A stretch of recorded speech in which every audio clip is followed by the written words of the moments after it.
10મો 11મો અને 12મો દાખલો. હું તો કહું આ ત્રણમાંથી એક દાખલો પૂછવો જોઈએ.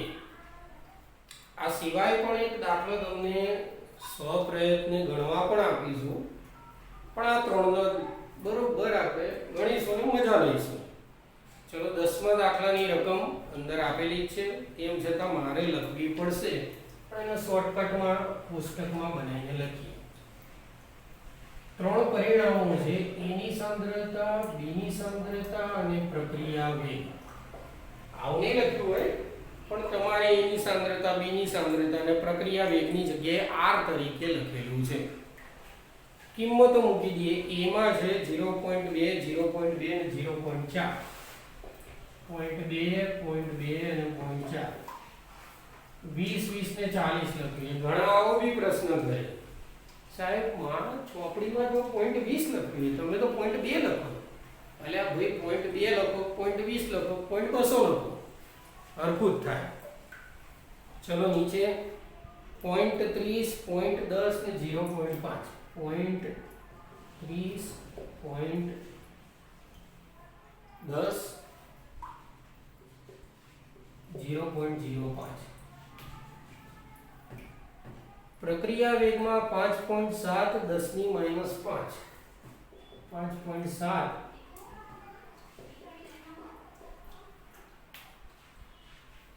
5.07 10 ની -5.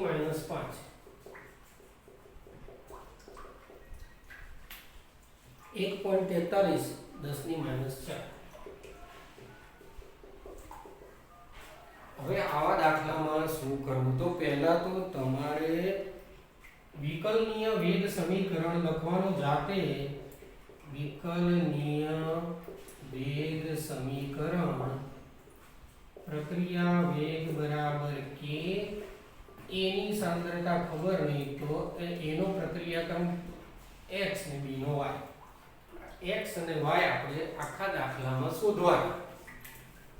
તો હવે ચેક કરી લઈએ. જો તમારે શું કરવાનું, તમારે બે સમીકરણો બનાવવાના જેમાં સાંદ્રતા સરખી હોય એવા પકડવાના. આમ ચેક કરો, સાંદ્રતા સરખી તમને ક્યાંય દેખાય નહીં તો જો 0.20 0.20 દેખાતી હશે તો તમારે શું કરવું? તો પહેલા પ્રક્રિયા વેગની જગ્યાએ 5.7 ગુણ્યા 10 ની -5. આ બે સરખી છે, જે ચેક કરજો 1 અને 2 આ બે સરખા છે તો 5.7. તો એવું ના થાય કે સાહેબ 5.07 પહેલા લીધું હોત તો લેવાય, પણ આપણે મગજમાં એવું યાદ રાખવાનું, મોટી સંખ્યા વાળો ઉપર લખવાનો, નાની સંખ્યા વાળો નીચે લખવાનો.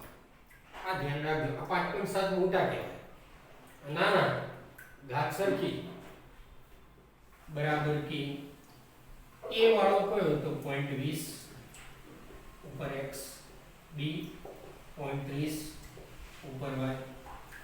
સમીકરણ 1 બીજું 10 ની -5 0.20 ઉપર x, 0.10 ઉપર y. સમીકરણ 2. સમીકરણ 1 અને 2 નો ગુણોત્તર લેતા. તો ગુણોત્તર લો 5.7 10 ની -5. 5.07 10 ની -5 બરાબર k 0.20 ની x, 0.30 ની y.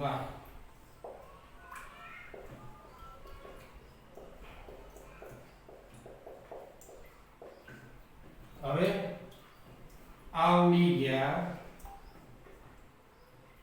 આનો ભાગાકાર તમે કરી લો કેટલો આવે છે. આનો તો આશરે 3 ની y ઘાત આવશે. આનો ભાગાકાર એકવાર તમે અંદર ચેક કરી લો તમારામાં કેટલો આવે. 5.7 ને 5.07 એનો ગુણોત્તર તમારે લેવાનો છે.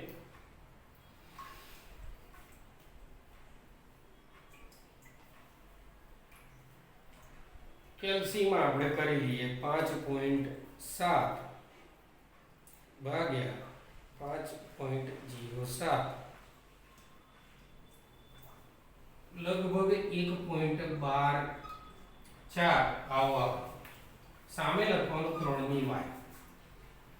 હવે આનો log લઈ લેવાનો, log 1.124 y log 3. હવે 1.124 નો log લેવાનો, log લઈ અને ગણતરી કરીએ કે કેટલો થાય 1.124.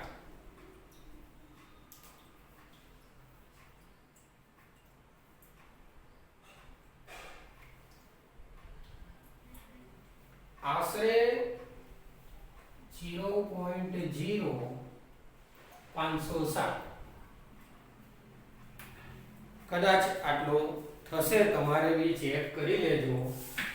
અને y log 3 બરાબર આવશે તમારે 3 નો log તો 0.4771, તો y બરાબર 0.05 લખીએ અને આને આશરે લખીએ 0.47.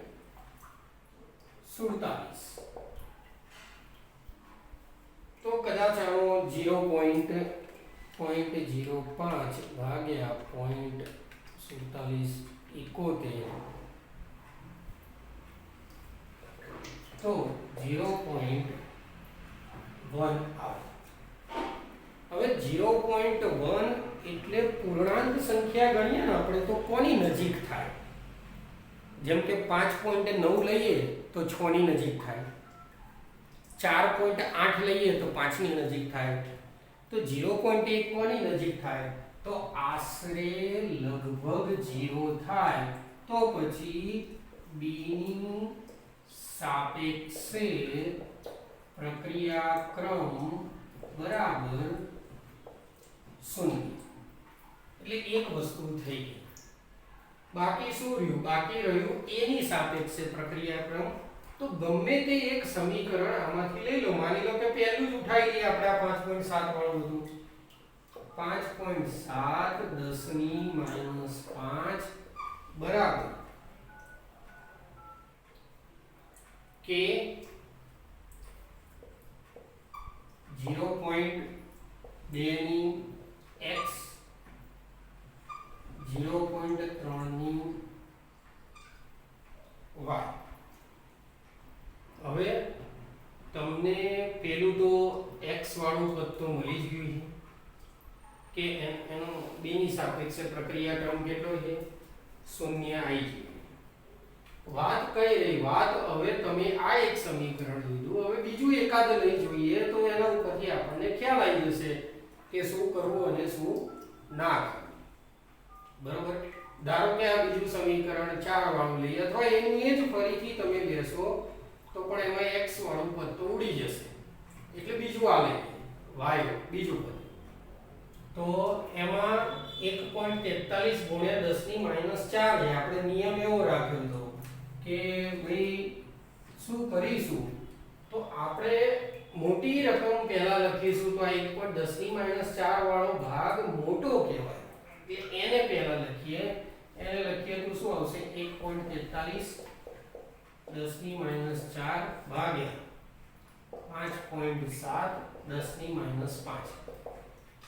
આ છેલ્લું અને પહેલું મૂક્યું. છેલ્લામાં શું આવશે? તો k. ચલો હવે a ની x તો 0.40 ની x, b ની y. હવે b નો પ્રક્રિયા ક્રમ તો કેટલો આવ્યો? 0. ના લખો તો ચાલે અને લખો હોય તોય વાંધો નહીં. 0.05 એની 0 ઘાત પ્રક્રિયા ક્રમ 0. ચલો k 0.20 એની x અને 0.3 ની 0 ઘાત તો ના ગણો તો ચાલે, કે ઉડી ગયા. આમાં ધ્યાન રાખવાનું અને આ જ નહીં ખબર હોતી. -4 ની -5 ઘાત કરો એટલે 14.3 થશે, નીચે 5.7 થશે, 10 ની -5 ઘાત ઉડી જશે. કે તો ઉડી ગયા, 0 ઘાત વાળું લખવાનું નહીં. આનો ભાગાકાર 2 આવે તો 2x થાય. 0.40.20 એટલે 2x. વાત રહી 14.3 ભાગ્યા 5.7 બરાબર 2.5. તો આશરે અહીંયા આવશે 2.5 અને 2x. ફરીથી log લઈ લો. log 2.5 x log 2. 2.5 નો log તમારે શોધી કાઢવાનો. જે પણ આવે લગભગ 0.39 જેવું આવે છે તો 0.39 રાખીએ. x log 2 ની કિંમત આવે 0.3010 તો x બરાબર 0.39 ભાગ્યા 0.30 1.3 ની આજુબાજુ કિંમતો તમારે એક્ઝેક્ટ મૂકી દેવાની એમ. તો આ રીતે તમારે દાખલો થાય. જો તો x y મળી ગયો 0 એટલે b ની સાપેક્ષે પ્રક્રિયાક્રમ 0, x બરાબર જે આવ્યો હોય એ પ્રક્રિયાક્રમ a ની સાપેક્ષે. તમારે ચેક કરવાનું શું દાખલામાં, તો આવો દાખલો પૂછાય એટલે a ની સરખી એના ઉપરથી b શોધવાનું. log એકવાર ખાલી ચેક કરી લેજો કે શું આવે છે અને શું નહીં. મેં તો 0.39 લખ્યો છે, કદાચ કંઈક બીજું આવતું હોય તો ચેક કરી લેજો. log 2 તો ખબર જ છે આ જ આવશે અને x શોધવાનો. તો આવો દાખલો સારો એવો તમારે IMP રહેશે. આવો જ બીજો દાખલો કમ્પ્લીટ આપણે 11મો જોઈશું. 11મા દાખલામાં આના જેમ જ કરવાનું છે. એટલે 11મો દાખલો IMP છે. તમારે ખાલી થોડું જ મગજ દોડાવવું. અડધો દાખલો તો આના જેવો જ છે, બાકી અડધો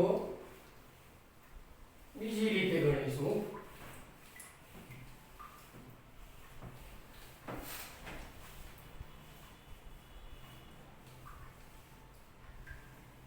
ચલો 11મો જોઈ લઈએ. 11માં આ રીતે કોષ્ટક જ છે. a ની સાંદ્રતા, b ની સાંદ્રતા અને સામે પ્રક્રિયા વેગ. તો હવે અહીંયા a ની સાંદ્રતા, b ની સાંદ્રતા અને પ્રક્રિયા વેગ આ રીતે. a ની સાંદ્રતા 0.1 0.3 0.3 ને 0.4 0.1 0.3 0.4 0.1 0.2 0.4 0.1 6 ગુણ્યા 10 ની -3 ઘાત 7.2 ગુણ્યા 10 ની -2 2.88 ગુણ્યા 10 ની -1 2.4 10 ની -2 આ રીતે આપે. ત્રણ વસ્તુ શોધવાની છે. a ની સાપેક્ષે પ્રક્રિયાક્રમ, b ની સાપેક્ષે અને વેગ અચળાંક k. ત્રણ વસ્તુ. કઈ નહીં, નિયમ અનુસાર તમે સરખી સાંદ્રતા પકડો. a ની સાંદ્રતા સરખી અહીંયા છે 0.3 પહેલા વિકલનીય વેગ સમીકરણ પ્રક્રિયા વેગ બરાબર k બોક્સમાં a ની x b ની y. આપણે x અને y આ બે વસ્તુ શોધવાની. જોઈ લઈએ પહેલું સરખું કયું, a માં 0.3 સીધો ગુણોત્તર જ લઈ લઈએ. આ લાઈનમાં જઈએ તો 7.2 લખી લે, આ લાઈનમાં જઈએ તો 2.88 લખી લે. 2.88 ની 10 ની -1 છે અને 10 ની -2 છે એટલે મોટો કયો કહેવાય? -1 વાળો. અને -2 કરીશું તો 28.8 થશે. તો સીધું એ રીતે લઈએ 28.8 10 ની -2. જો આ ત્રીજા નંબરની લાઈન છે એની વાત છે. -2 કેમ થઈ ગઈ? અહીંયા ઉપર -2 છે એટલે આની -2 કરે. k ના k e ની જગ્યાએ કેટલા? 0.3 ની x 0.4 ની y. બીજું ગુણોત્તરમાં નીચે મૂકી દઈએ તો શું આવશે? 7.2 ગુણ્યા 10 ની -2 નીચે k ના k 0.3 ની x 0.2 ની y. આ ઉડી ગયા. જવાબ લગભગ આનો 4 આવશે. આ બે ઉડી જાય, આનો જવાબ 4 આવ્યો. k ગયા, આ ઉડી ગયા, આનો ગુણોત્તર આવશે 2. 0.4 ભાગ્યા 0.2 એટલે 2 અને ઉપર y ઘાત. આ તો સિમ્પલ થશે. 4 એટલે 2 ની 2 ઘાત 2 ની y ઘાત. તો વિચારી લો, નીચેથી 2 જતા રહે તો અહીંયા શું આવ્યો? y બરાબર 2. હવે x શોધવાનો. જેમ આમાં વિચાર કરો કે આ બે સરખા ભેગા કર્યા તો x શોધવો હોય તો તમારે આમાં સરખા લેવાના. આમાં સરખા 0.1 એટલે આ પદ લેવાનું. આમાં મોટી સંખ્યા કઈ તો ચેક કરી લો કે ભાઈ 10 ની -2 અને 10 ની -3 એટલે આ મોટી થશે. તો અહીંયા આને -3 માં ફેરવીએ તો 2.4 ના 24 થઈ જાય. તો 24 ગુણ્યા 10 ની -3 નો છેદમાં લઈ લો 6 ગુણ્યા 10 ની -3 બરાબર એની સામે વાળું પદ. ચલો k 0.4 ની x 0.1 ની y નીચે પહેલાનું શું?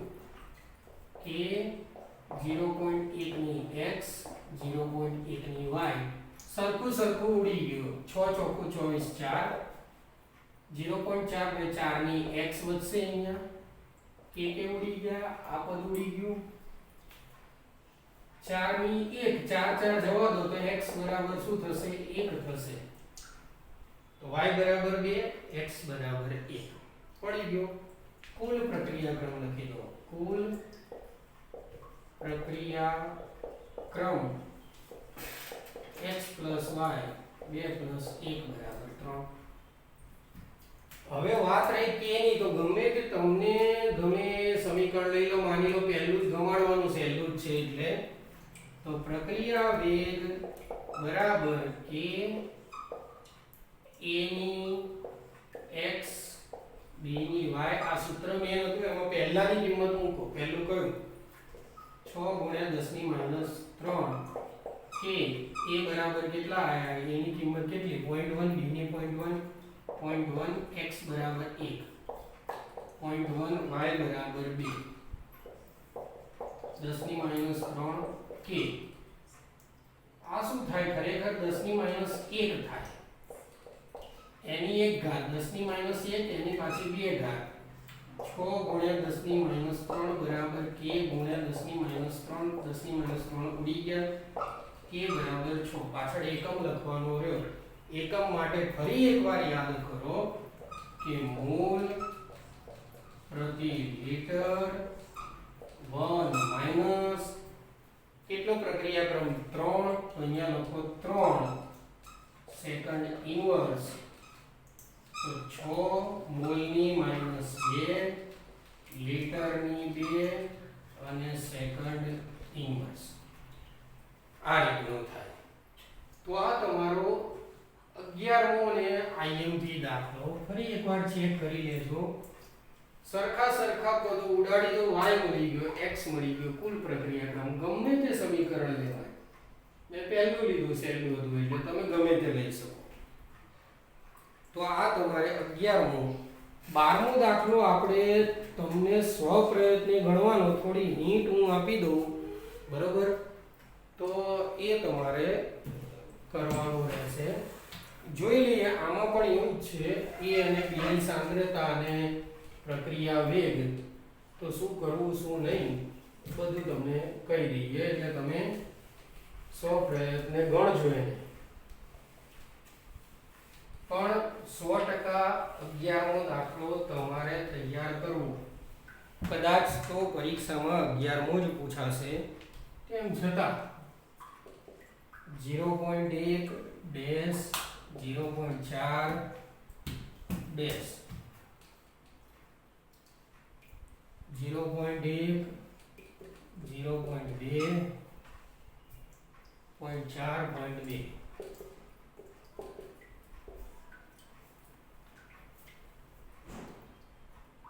2 ગુણ્યા 10 ની માઈનસ 2 4 ગુણ્યા 2 ગુણ્યા 10 ની માઈનસ 2 4 ગુણ્યા 10 ની માઈનસ 2 ડેશ ને 2 ગુણ્યા 10 ની માઈનસ 2 આમાં તો એ પણ આપેલું છે કે તમારે a ના સંદર્ભમાં પ્રથમ ક્રમ ને b ના સંદર્ભમાં શૂન્ય ક્રમ a માં પ્રથમ ક્રમ